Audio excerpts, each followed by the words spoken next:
Como montar uma carteira de investimentos? Esse é o tema do nosso bate-papo de hoje. Estive ausente por causa da turma do meu curso, deu bastante gente, cada turma com mais alunos, estou bem feliz aí com o resultado. Então por isso que eu tinha pausado um pouco esse projeto aqui do nosso bate-papo diário, mas vamos voltar agora com tudo. Então, eu sou o Danilo Gato e aqui no Finanças em Desenho eu ensino a investir por conta própria, sem depender de terceiros. Se vocês estiverem vendo esse vídeo no YouTube, já aproveitem e se inscrevam no canal. E se estiverem vendo no Instagram, também aproveitem e me sigam no YouTube, porque é lá que eu vou postar esses vídeos sempre aí com slides, aí uma edição um pouco melhor. Bom, galera, então vamos começar, que a ideia desse bate-papo aqui diário é ser rápido. Então, o tema é como montar uma carteira de investimentos e por que eu acho interessante a gente falar sobre isso. Primeiro porque eu vejo que na cabeça, né, da maioria dos investidores iniciantes tem muito aquela ideia do melhor investimento, né? Qual o melhor investimento? Nossa, eu recebo essa pergunta quase todo dia lá no canal, tá? Então as pessoas acreditam que realmente a gente vai lá e vai escolher um investimento, vai investir nele e ele que vai dar o retorno pra gente. Então, mais notícias para vocês, se existisse o melhor investimento, todo mundo investia nele, né? Então, não precisava de assessor, de consultor, de fundo de investimento, de nada disso, né? Todo mundo só investiria no melhor investimento. Então, ele não existe, tá, pessoal? Na verdade, é algo sob medida, é como se cada investimento é como se fosse uma ferramenta, numa caixa de ferramentas, e a gente usa ela dependendo do que a gente precisa fazer, tá? Então, na caixa de ferramentas, se você precisa bater um prego, você usa um martelo, se precisa serrar ali um pedaço de madeira, você usa um serrote, então é mais ou menos isso, tá?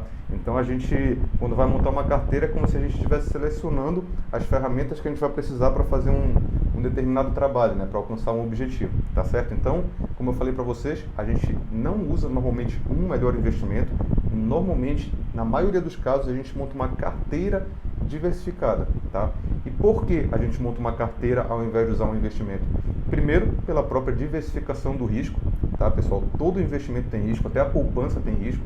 Então, quando a gente diversifica com mais de um investimento, é aquela velha história de não colocar todos os ovos na mesma cesta, tá? Você acaba realmente, se acontecer algum tipo de problema com algum deles, você tem proteção nos outros, e isso acaba trazendo para a gente a melhor relação possível entre risco e retorno.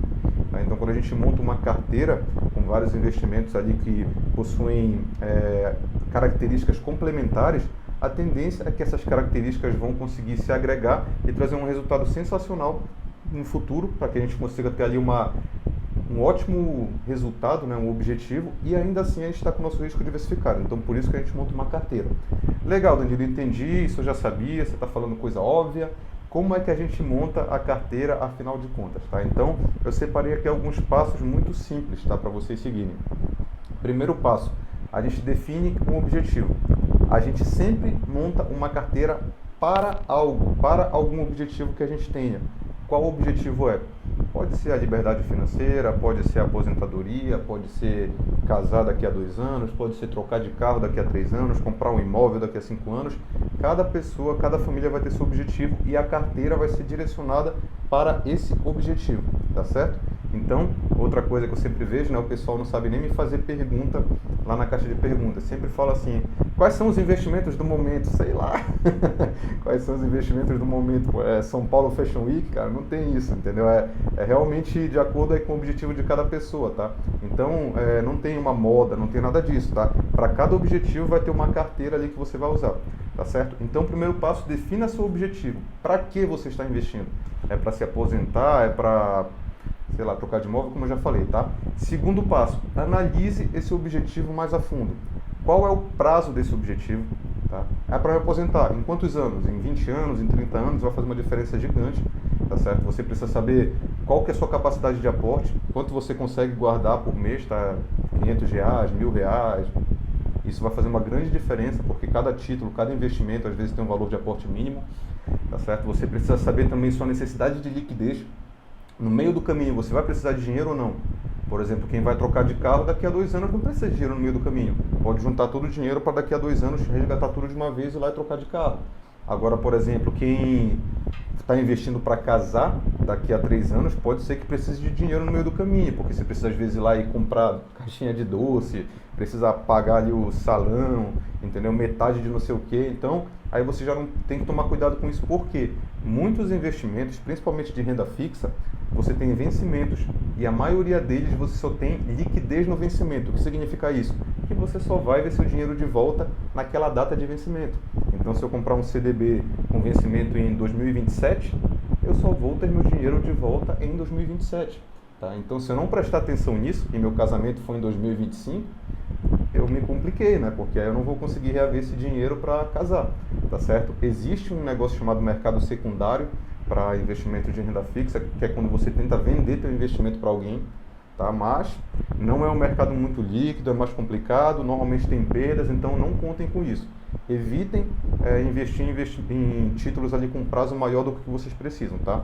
Então, primeiro passo, defina o objetivo de vocês. Segundo passo, analisem a fundo todas as características do objetivo. Qual que é o prazo, quanto você tem para aportar, precisa de dinheiro no meio do caminho, qual a tolerância a risco desse objetivo, né? Por exemplo, pegando de novo os exemplos, né? Se você vai só trocar de carro daqui a 2 anos, e se você por acaso investiu em alguma coisa um pouquinho mais arriscada e, sei lá, estava com um pouco menos de dinheiro do que você precisava, não tem problema, você pode trocar de carro em 3 anos ao invés de 2. Agora, por exemplo, se você vai casar, você não consegue mudar a data do casamento.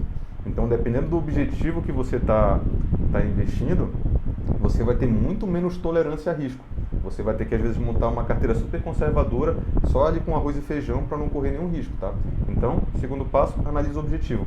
Aí, o terceiro passo é a triagem, né, dos investimentos para esse objetivo. Então, você definiu, meu objetivo é casar em 2 anos. Tá? Analisar, eu tenho R$1.000 por mês, R$5.000 por mês para colocar lá no casamento, vou precisar ter liquidez no meio do caminho, então uma parte da minha carteira vai ter que estar em alta liquidez, porque eu vou precisar pagar algumas coisas aí até lá.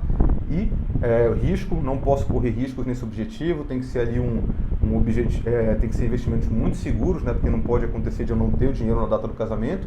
E aí eu vou fazer a triagem, quais são os investimentos que coincidem com essas características. Vocês já vão ver de cara que, por exemplo, ações não coincidem, porque é um negócio muito volátil, você pode colocar o teu dinheiro em ações e ali perto do casamento o mercado cair e você ter menos dinheiro do que precisava. Entendeu? Fundos imobiliários, a mesma coisa. Então você vai ver que normalmente para prazos curtos a renda variável costuma já ser excluída, porque como o próprio nome sugere, ela varia para cima, varia para baixo. E no curto prazo a gente não consegue saber muito bem para onde ela vai. Então no curto prazo a gente tende a usar mais renda fixa. Agora, qual renda fixa? Existe dentro da renda fixa as rendas fixas os títulos mais arriscados e os títulos mais seguros. Então, por exemplo, você pode escolher aqueles que são protegidos pela FGC, entendeu? Por exemplo, CDBs, LCIs, LCAs, evitar títulos mais arriscados, como debêntures, CRI, CRAs que não tem proteção nenhuma e normalmente tem prazos mais longos. Você vai ter que escolher aqueles que têm prazos mais curtos, que caibam ali nos 2 anos do objetivo que a gente está usando como exemplo aqui, que seria o casamento, por exemplo, tá certo? Então, recapitulando, né? Eu vou recapitular toda vez para vocês lembrarem dos passos. Primeiro passo, definir o objetivo, né? Por exemplo, casar em 3 anos, analisei o objetivo, preciso ter uma parte de liquidez, preciso que seja seguro, preciso que sejam títulos de prazo curto, não vou usar renda variável. Aí você faz essa triagem dos investimentos, né? Que aí entra essa parte, na verdade, de renda variável não combina, títulos arriscados não combinam, títulos de renda fixa com prazos muito longos não combinam também. Aí só de fazer essa triagem vocês já vão ver que começa a reduzir muito aquela quantidade de investimentos que vocês podem usar para o objetivo, tá? Aí vocês chegam no quarto passo, que é a definição de estratégia e percentuais de carteira. Então, qual que é a estratégia, né, para uma carteira para eu casar daqui a 3 anos? Primeira coisa, tem que ser uma carteira muito conservadora. Então, esquece renda variável. Não vou ter renda variável na carteira porque são só 3 anos e 3 anos a gente não tem controle de volatilidade. Tá? Então, vai ser renda fixa. Aí, eu falei que eu preciso ter liquidez, tá? E preciso ter segurança. Então, defini aqui 50% da minha carteira eu vou ter alta liquidez. Então, vai ser tipo, sei lá, um Tesouro Selic, CDB com liquidez diária, esse tipo de coisa.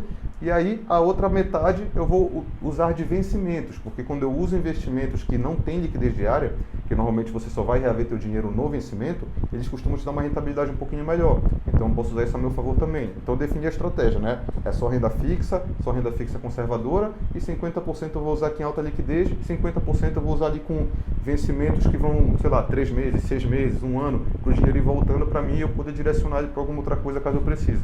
Tá? Aí você vem para o quinto passo, que é a análise, seleção e compra dos ativos. Então, agora que você já desenhou o esqueleto da carteira, você já sabe o que você vai fazer, você vai agora analisar efetivamente qual CDB com liquidez diária, qual LCI, qual LCA, qual título curto. Aí você vai lá, entra nas corretoras, vê as opções disponíveis, compara a rentabilidade, tem que entender ali o momento da economia, né? Onde é que está a taxa Selic, o IPCA, para onde eles estão indo, para ver se vale mais a pena ter um pré-fixado, um pós-fixado. Eu fiz uma outra live sobre isso, vocês podem achar ali no IGTV ali sobre a relação entre Selic e IPCA, para a gente poder escolher, e aí você compra os ativos. Ok, a carteira está montada, né? Está ali 50% alta liquidez, 50% títulos mais seguros, mais com vencimentos curtos, né? Do jeito que a gente tinha planejado para esse objetivo exemplo, tá? E aí a gente vem para o último passo, que é o acompanhamento e rebalanceamento da carteira, que é quando a gente vai efetivamente fazer exatamente o que ele diz, acompanhar e rebalancear. Então, todo mês, quando você for fazer o aporte, você vai ver se está tudo sob controle, se as coisas estão indo como você imaginava, você vai ver o rendimento da carteira, né? Vai fazer umas projeções, ver se vai alcançar o objetivo. Para renda fixa é mais fácil. Quando a gente está falando, por exemplo, de aposentadoria, que é um negócio de 30 anos, isso faz um pouco mais de sentido, né? Você está vendo se está conseguindo bater ali a rentabilidade, tá certo? E rebalanceamento, que é o quê? Você definiu percentuais. Então você tem que ter 50% em alta liquidez e 50% com os vencimentos mais curtos.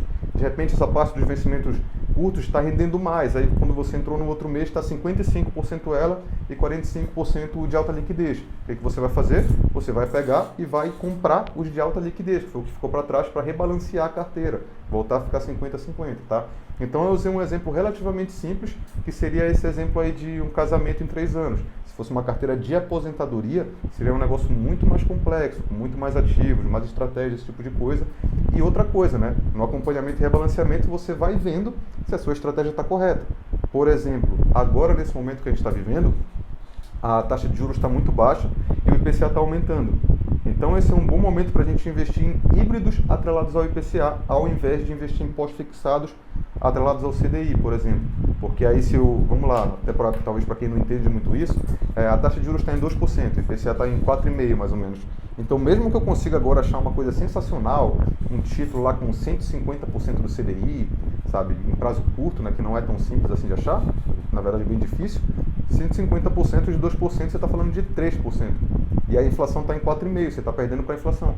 Então nesse momento talvez seja melhor você pegar um híbrido atrelado ao IPCA. O que é isso? É um título que, por exemplo, que dá de rentabilidade IPCA mais 2.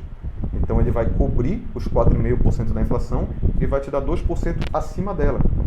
Ah, então é sempre bom usar esse IPCA mais? Não, nesse momento, onde a taxa de juros está baixa e a inflação está subindo. Aí é uma boa ideia. Mas e depois, quando daqui a pouco o governo aumenta a taxa de juros, a inflação começa a cair? Aí é outra coisa, aí você vai mudar a estratégia. Então, por isso que você tem o acompanhamento e rebalanceamento, tá certo, da carteira. Então, pessoal, é basicamente isso, tá, o conteúdo. Então, vou só dar uma recapitulada. A gente monta normalmente carteiras de investimentos para objetivos e não um investimento.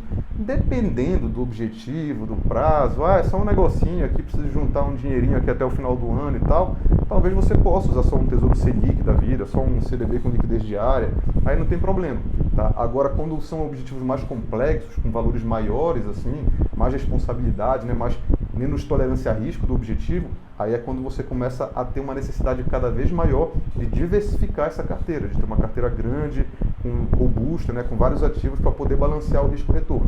Primeiro passo, definir o objetivo, né, para que você está investindo, aposentadoria, casamento, reforma. Segundo, analisar o objetivo a fundo, prazo, montante, quanto você pode investir, qual a tolerância a risco. Terceiro passo, triagem dos investimentos, né, quais investimentos coincidem com esse objetivo. Se for um objetivo de prazo curto, você não pode ter investimento de prazo longo, você não pode ter renda variável, que é um alto risco, esse tipo de coisa. Quarto passo, definir estratégia de percentuais, baseado em tudo isso. Qual vai ser a minha estratégia? É tudo renda fixa conservadora. Ou então, não, vou usar uma parte conservadora, uma parte mais arriscada.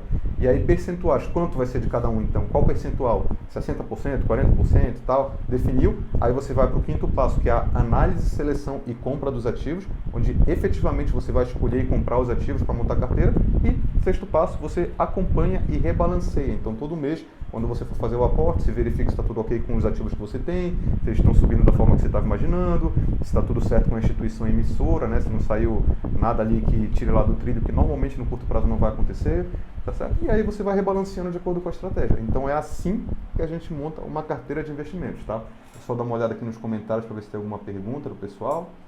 Cadê? A galera quer saber quais são as ações boas para investir, com certeza. Isso daí Não caiam nessa, tá? Quem fica dizendo que sabe quais são as ações que vão crescer, tá mentindo, tá? Porque na verdade não sabe. Acha que sabe. Vamos lá. Parabéns pelo trabalho, muito obrigado. Beleza, Thiago? Valeu mesmo aí. Sobre dividendos, devo olhar? Olha, isso daí é mais uma questão de estratégia também, tá? Se você está fazendo uma carteira para algum objetivo de longo prazo, né, que inclua ações, os dividendos são um dos fatores que você analisa, mas eles não são fatores preponderantes na minha opinião. Tá? Eu já fiz, talvez eu faça uma live sobre dividendos depois, mas eles, para quem não sabe, dividendo sai do preço da ação, tá? Sai da cotação. Então, se você tem duas ações, né, uma ordinária e uma preferencial da mesma empresa, e uma vai pagar 50 centavos por ação e outra vai pagar 30 centavos, no dia da data ex dividendos, né, para quem conhece um pouquinho mais, são descontados aqueles valores da cotação. Então dá na mesma. Uma vai ser descontada mais, uma vai ser descontada menos. Então ele é mais um negócio quando você já vai efetivamente usufruir da carteira, né? E aí você quer ter uma carteira de dividendos ali para você usufruir no seu dia a dia, ou se você acredita que empresas que pagam bons dividendos têm características adicionais que vão compor com a sua estratégia. Por exemplo, quem paga dividendo? Normalmente são empresas lucrativas, porque o dividendo é uma parte do lucro. Então, se você monta uma carteira com empresas boas pagadoras de dividendo, você, de forma indireta, está montando uma carteira de empresas que tendem a ser boas empresas. Aí você pode escolher dessa forma. Mas, enfim, é muito individual para cada estratégia. Para montar a carteira, definir o objetivo, prazo, triagem, definição de estratégia, isso aí, PRI. É exatamente isso. Vamos ver se tem mais alguma pergunta. Qual o tempo para pensar em ações? 5 anos, 10 anos? Eu diria 10 anos, tá? Pelo menos, tá certo? Menos do que isso é muito instável. Pode crescer, pode cair. O mercado, às vezes, depois de uma alta muito considerável, ele pode cair, pode passar anos caindo. Então, não dá para saber, tá, pessoal? 10 anos é pouco tempo para ações. Você pode dar sorte, mas você pode dar azar também. Tá? Então, eu acho que o ideal é só para objetivos realmente mais longos. Eu diria que assim, tá? Abaixo de 5 anos, é muito seguro você usar só renda fixa. De 5 a 10 anos, você pode até colocar alguns fundos, né, talvez mais moderados, talvez um pouquinho mais agressivos. Talvez agressivos não, mais moderados. Aí você colocar talvez fundos imobiliários, porque eles têm um risco ali intermediário entre ações, né, e a renda fixa, por mais que eles sejam de renda variável também. E aí, se você quer usar realmente ações, pensa para mais de 10 anos. Porque a longo prazo é quando a gente começa a ter, entre aspas, um certo controle, não controle, né, uma certa previsibilidade de que as ações tendem a crescer a longo prazo se você selecionou bem essas ações. Agora, em prazos muito curtos, é muito arriscado e aleatório. Pode usar? Pode, mas saiba que você vai estar aplicando uma estratégia de risco e que é bem difícil você efetivamente prever com consistência, tá? Qual livro você pode indicar? Galera, ó, eu tenho um livro, tá? Se vocês quiserem dar uma olhada, tem ali no Linktree. Eu fiz um livro de investimentos do zero, tá? Para quem não sabe nada e até mostrando toda esse conceito que eu estou explicando para vocês. Sugiro também de olhos fechados aí todos os livros do Gustavo Cerbasi, o cara é muito bom, tem vários livros mais específicos, tá? Então eu acho que para quem está começando, por aí é um ótimo caminho. Pode pegar o meu livro, que eu peguei e realmente escrevi ele para ser um guia, um beabá, um negócio que eu não tive quando eu comecei a investir. E eu também gostava muito dos livros do Gustavo Cerbasi quando eu estava estudando, beleza? Então, pessoal, é esse pelo bate-papo de hoje, até engasguei aqui. Então amanhã tem mais, a gente vai falando e depois eu vou editar todos esses vídeos e colocar no YouTube também, beleza? Lembrem de dar um likezinho quando vocês verem passando meu conteúdo aí para ajudar o canal a crescer e divulguem para quem vocês acham que possam se interessar. Valeu e boa noite aí a todos.